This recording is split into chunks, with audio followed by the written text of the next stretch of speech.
avere anche finanziamenti o comunque delle facilitazioni, tu, come dire, sfrutti quella che è diventata diffuse ethnicity, che non è più legata a che cosa però? Discendenza, competenza linguistica. Quando io ero ad Alagna, circa nell'80, ho condotto un censimento sulle competenze.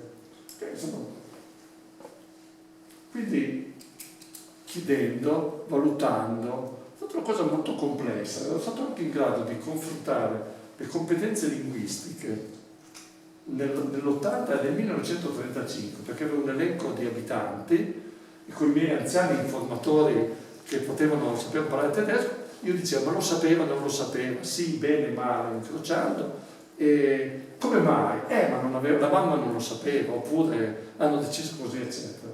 Ma nell'80, se non ricordo, ma lo parlavano soltanto, principalmente, ho fatto anche una specie di piramide, no? Di competenza, e la competenza era, c'erano anche dei miei coetanei, qualcuno anche più giovane, quindi anche dei sub-quarantenni, ma non molto.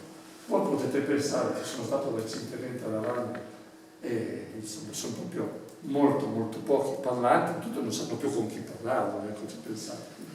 Quindi sapete, il language deaf può venire per molte ragioni, per estinzione, per tante ragioni, non sto a parlare. Ecco. Però ecco, come facciamo? Soltanto, per esempio, non so, ci sono degli studi più sulla località di Macugnaga, chi sono i veri Vals? Perché poi qualcuno dice siamo noi, no, siamo noi. Ecco, ci sono molte ragioni, molti criteri, ecco, si va allora, però ecco, il punto è questo, che io lo sto vedendo adesso. Cosa vuol dire proteggere la cultura alpina? Esiste una cultura alpina? Noi qui parliamo, se non erro, di lingue e culture delle Alpi. Non è sbagliato dire che ci sono degli elementi che accomunano più o meno tutte le popolazioni che vivono nelle Alpi. Un tempo potevano essere, come dire, e sono tuttora, l'altitudine accomuna. C'è anche il digital divide, dico bene, no? Per dire. Quindi ci sono degli elementi in comune, ma attenzione a parlare di cultura alpina. Anch'io, tutti l'abbiamo usato, cultura alpina, ma ci sono tante culture, abbiamo tante lingue, tante culture, per dire. Ecco, quindi diventa pericoloso perché? Perché di fatto poi cosa vuol dire proteggere? Sovente sono dei finanziamenti, ecco, se vogliamo metterla così, e dove si indirizzano? Si promuove la cultura alpina tradizionale. Cos'è la cultura? Soprattutto voi potete pensare non tanto eno nelle Alpi, ma gastronomico, sì, no? Quindi questo piatto deve essere proposto, eccetera. Ecco, quello significa quindi che sovente dall'alto, oppure per contatti, perché appunto adesso, perché secondo me ci sono delle negoziazioni, no? Fatalmente tra vecchi e nuovi abitanti. Attenzione, quando si parla old and new, una cosa sotto che non è, io lo dico meglio, ci sono anche old and young, non è la stessa, questo è molto trascurato, perché già si quelli che erano lì e quelli che sono arrivati. Ma per esempio quali sono le relazioni tra i neoarrivati, sovente giovani, e coloro che sono insediati, le loro famiglie, i loro cognomi, eccetera, da più tempo, ma che sono giovani? Cioè ci sono anche delle relazioni intergenerazionali da considerare, sono molto trascurate queste, almeno nella letteratura, perché è più facile parlare vecchi e nuovi, eccetera, eccetera. Quindi sono delle cose molto delicate. Io lo sto vedendo adesso perché so che c'è un gruppo, insomma, che dovrebbe definire cos'è la cultura alpina, e ci sono delle visioni molto differenti tra chi è un po' più un insider, tra chi è outsider, perché se ci pensate, perché, voglio concludere qua, perché si diceva in quel documento dell'11 che il problema è particolarmente delicato nelle Alpi, invece in Calabria no. Particolarmente delicato nelle Alpi, perché se voi ci pensate, nelle Alpi le popolazioni locali le local communities, no? Come dire, ci si aspetta da loro che loro facciano una sorta di performance, no? Quindi che loro preservino, trasmettano, valorizzino la loro cultura tradizionale, perché è anche un'attesa legata all'immagine che si ha delle Alpi, eccetera. Quindi questo è importante, ecco, perché molto sovente si fa quello che il mercato turistico, le attese varie si aspettano che la cultura alpina sia. Quindi la cultura alpina, le culture alpine sono sovente quelle che ci si aspetta siano. Quello lo sappiamo in architettura, eccetera, eccetera. Quindi è veramente molto delicata, ecco, questa faccenda. Io lo sto vedendo. Credetemi, circolano delle definizioni di cultura alpina. Adesso, per antropologi, chi è che è antropologo fra di voi sa che identità, cultura, eccetera, sono concetti che sono stati da 150 anni, culture importanti, ma le stiamo cercando di usare un po' con le pinze, ecco, perché potenzialmente si prestano a tutte le possibili derive e così via, no? Quindi, eccetera. Ecco, io volevo proporre, poi volevo chiudere con questo libro, che vedete che si chiamava Un mondo negoziato, è un libro su una comunità si chiama Vries, no? Che non l'ho chiamato, penso sia variamente Kairas o Kaira, secondo mi hanno detto, e comunque è una località, comunque del Delfinato, no? È stata studiata da questa antropologa canadese, Harriet Rosenberg, so che ci sono canadesi in aula, quindi una vostra connazionale, tradotto anche in italiano, e lei cosa diceva? Lei è salita in questa località Vries fine anni 60 e le diceva, ma vuoi andare in mezzo a quei selvaggi, cioè località proprio morente, no? Ecco, morente ma interessante, tra l'altro c'era un sindaco che però aveva ancora dei legami mediati con la metropoli, con Parigi, ma insomma così.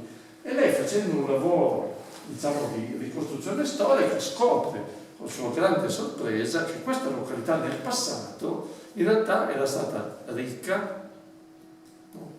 È stato un centro di mercato, c'era una migrazione fiorente, e per esempio, come vedete qua, vedete che ci sono questa copia che è in un libro, perché? Perché è stata una di quelle ricerche che hanno segnalato che nelle Alpi un tempo i livelli di alfabetizzazione e anche di cultura abbastanza elevata erano molto superiori rispetto alle pianure. Io vengo dalle pianure della pianura padana, noi eravamo molto ignoranti, totalmente analfabeti, meno impegnati, invece più o meno in quasi tutte le aree alpine un po' più in alto, più nelle alte valli che nelle medie, anche perché c'era molta migrazione. Cioè i migranti migravano per tutta una serie di ragioni, perché dovevano muoversi sul mercato del lavoro, perché dovevano scrivere a casa. Capite? Quindi lei diceva comunque che un tempo, ecco, soprattutto queste comunità, no? Perché tenete conto che, come dire, andando indietro loro erano un po' parte di queste repubbliche alpine, no? Avevano quindi dei contatti molto vicini con i centri di potere, poi vengono assorbiti dallo Stato francese, quindi, e poi con la rivoluzione, ma comunque erano in grado di negoziare.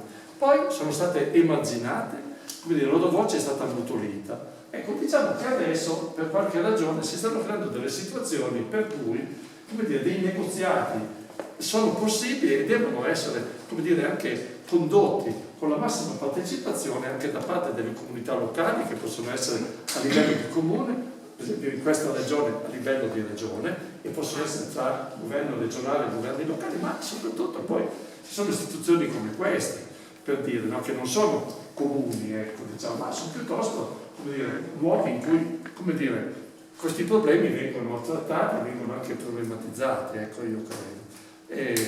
E quindi insomma io ho finito qua.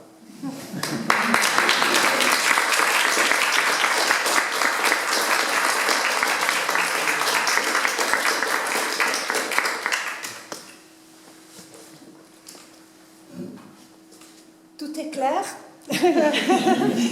Vous avez des questions? Oui, moi j'ai une question. J'aimerais ajouter à la question de l'alphabétisation des Alpes qu'ici, à Vence, le village le plus haut, en 1736, il y a eu une école, comme peut dans toute la vallée d'Aoste, hein, mais ici encore un peu avant, où les habitants géraient l'école.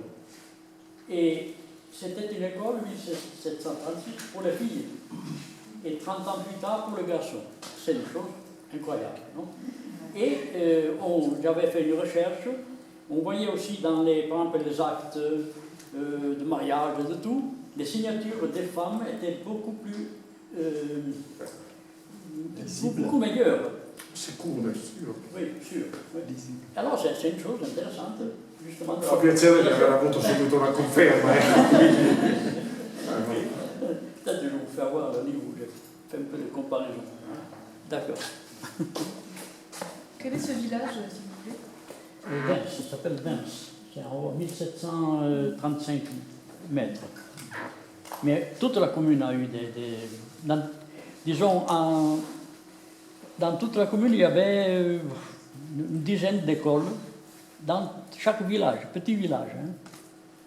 Mais la première, la plus haute. Voilà. Tra l'altro posso dire che forse il primo studio che ha segnalato questa caratteristica controintuitiva, ecco, diciamo, è stato condotto da uno dei pionieri dell'antropologia alpina che si chiamava Burns. È stato anche uno dei supervisori, ecco, di questa tesi, e lui aveva condotto la sua ricerca in una località, anche questa del Queyras, che si chiama Saint-Véran, che è la località il comune più alto, ecco, diciamo, delle Alpi francesi. Ed è interessante perché si cercavano comuni alti per tante ragioni, perché si pensava che fossero molto condizionati dall'ambiente, no? Per varie ragioni. E lui ha scoperto che c'erano queste scuole, c'erano autogestite, e fra l'altro, ecco, possiamo dire che proprio dal Queyras già ne parlava Victor Hugo, ma più o meno, ecco, dalle Alpi del Delfinato c'era questa emigrazione, scendevano verso il basso per fare i maestri di scuola, no? C'è una descrizione nei Miserabili di Victor Hugo dove si dice che arrivavano questi maestri di scuola con le piume, no? con tre piume sul cappello, se ce n'era una leggere e scrivere, due leggere e scrivere, la terza meno diffusa, il latino. La contabilità. No, anche un po' di latino. Anche il latino anche un po' di latino, ecco. Non era un grande latino, ecco, ma era quel poco latino. Comunque c'era questa. Quindi questo è interessante perché non era, io non so se qualcuno conosce la località valdese Pragelato, la valle dei maestri di scuola. Una località valzer la chiamavano Schulmeistertal, quindi la valle dei maestri di scuola.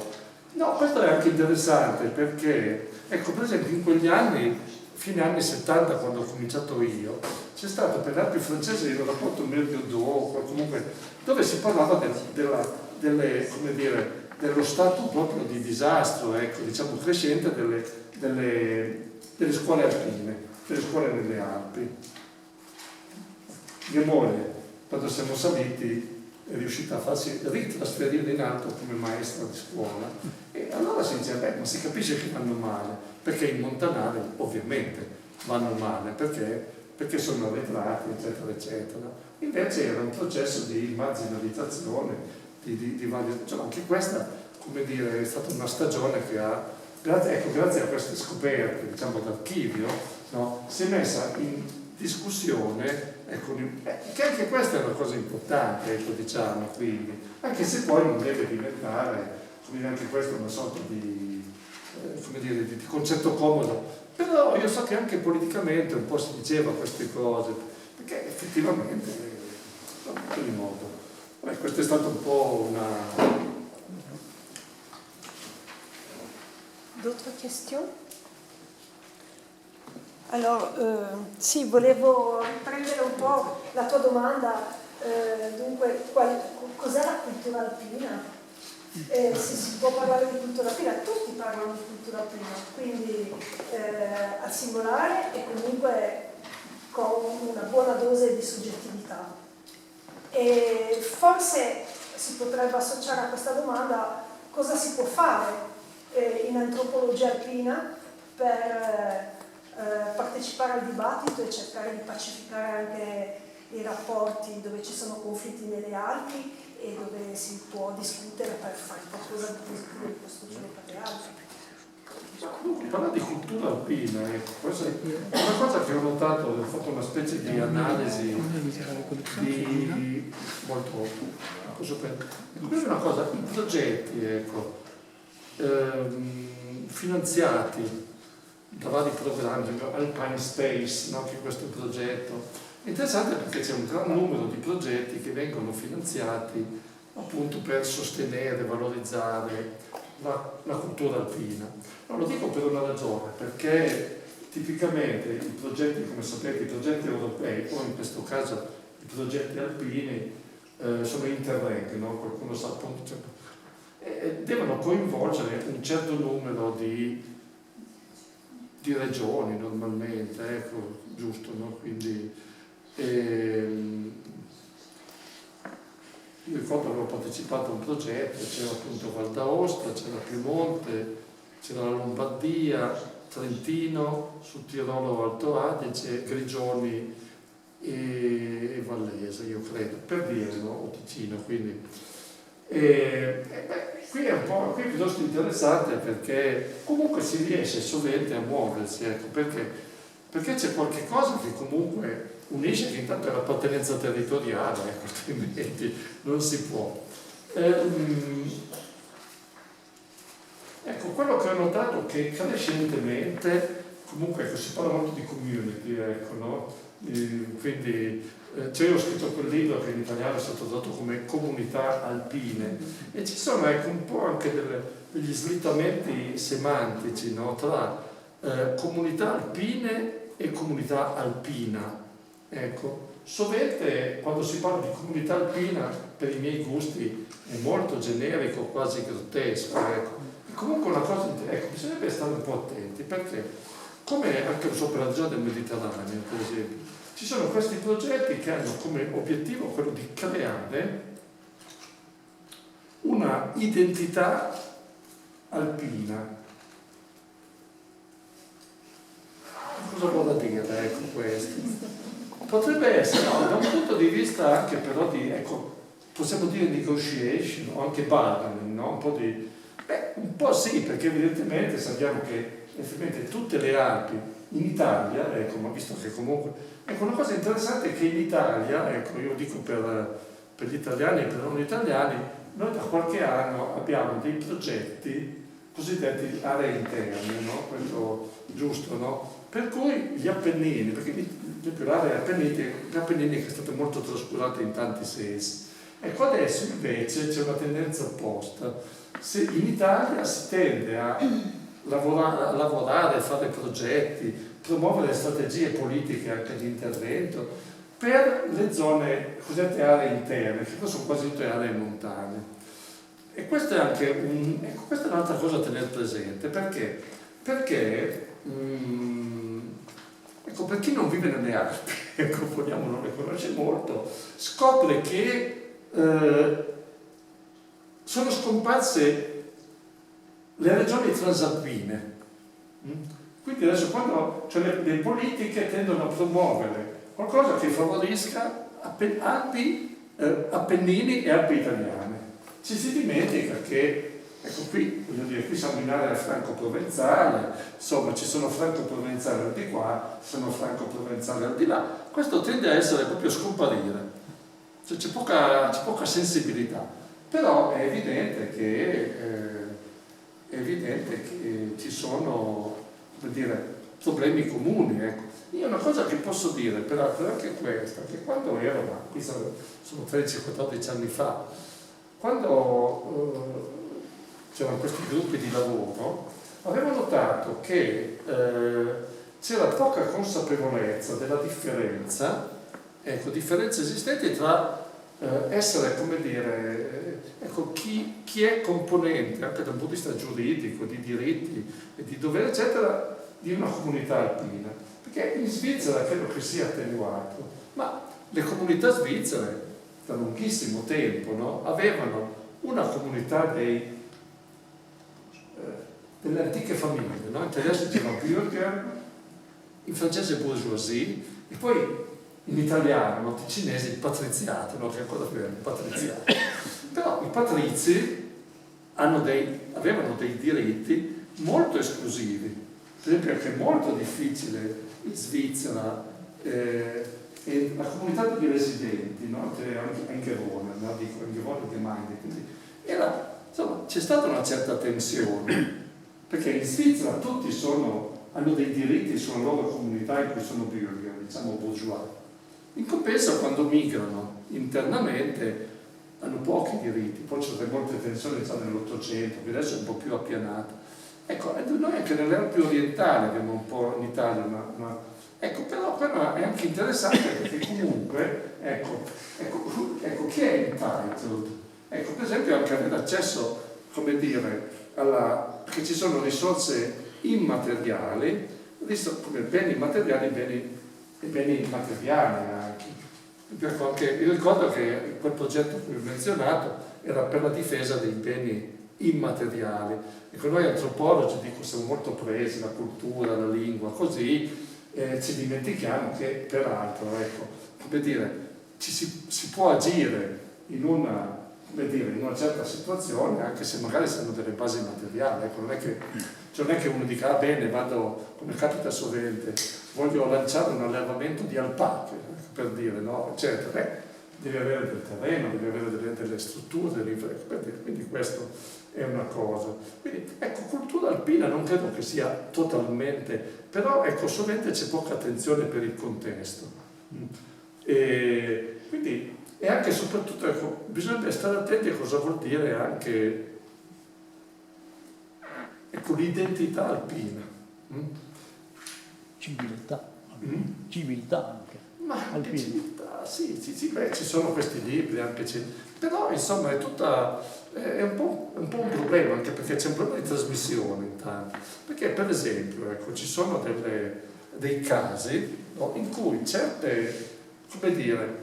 rituali, ecco, poniamo, no, riescono a sopravvivere perché ci sono degli immigrati, ecco, poniamo, no? Per esempio la Valsoana, no? Chi la conosce, quindi la valle che va praticamente che sale verso il Gran Paradiso, è totalmente spopolata, ecco, per dire. Qualcuno di noi era al convegno su San Messo, ecco, per dire, no? C'è questo santo alpino, no? C'è questa processione, ed è abbastanza curioso perché ci sono delle comunità della valle, no? Che dal tempo del diritto e dovere di portare la statua, sono così pochi, così anziani che devono farsi aiutare, ecco, per dire. È una sciocchezza, però insomma è un po' complicato, ecco, voglio dire, quindi credo che sia una cosa, perché poi deve risolversi anche, perché devo dire che ci sono anche delle cose interessanti, ma si sono formate talvolta dei gruppi, io per esempio conosco bene uno di Alagna, in cui si trova veramente un po' di tutto. Per esempio ci sono dei locali che portano ancora i nomi degli antichissimi originali, dei colonizzatori del XIII secolo.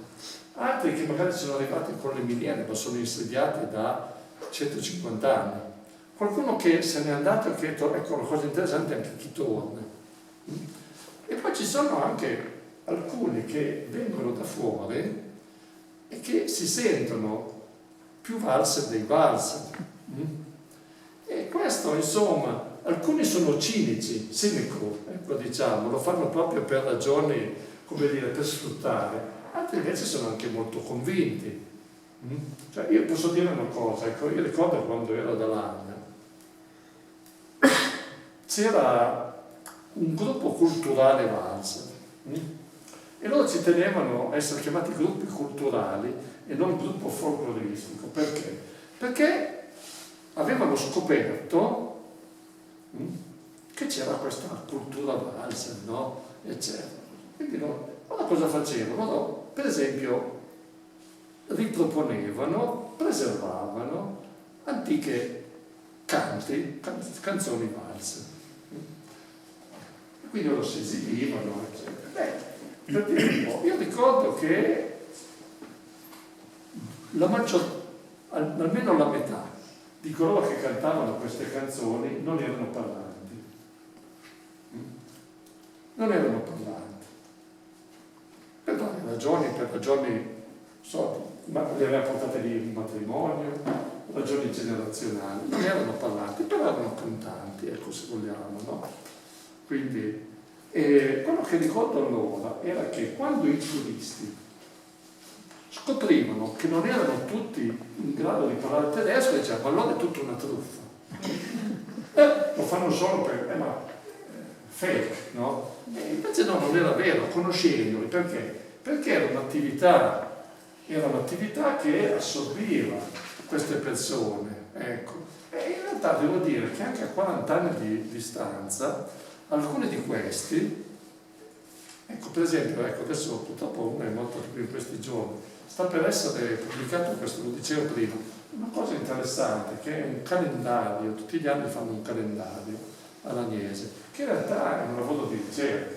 Perché? Perché un anno è dedicato, ecco, per esempio, un anno c'erano le attività agricole, e allora per ogni mese cosa si faceva? Altre volte l'immigrazione. Quest'ultimo, quello 25, che verrà presentato, è dedicato ai nomi di famiglia, Familiennamen, ecco, diciamo quindi, dedicato ai nomi di famiglia. È un lavoro molto bello, perché? Perché oltre alle informazioni, alcune eravamo ancora raccolte insieme allora, oltre alle informazioni, diciamo d'archivio, così c'è interviste e poi un grande lavoro iconografico, tante fotografie, documenti d'archivio, eccetera, eccetera. Non lo dico per una ragione, perché ci ho pensato adesso. Chi sono le 3 donne dietro a questo lavoro? 2 sono 2 sorelle e portano uno dei nomi antichissimi.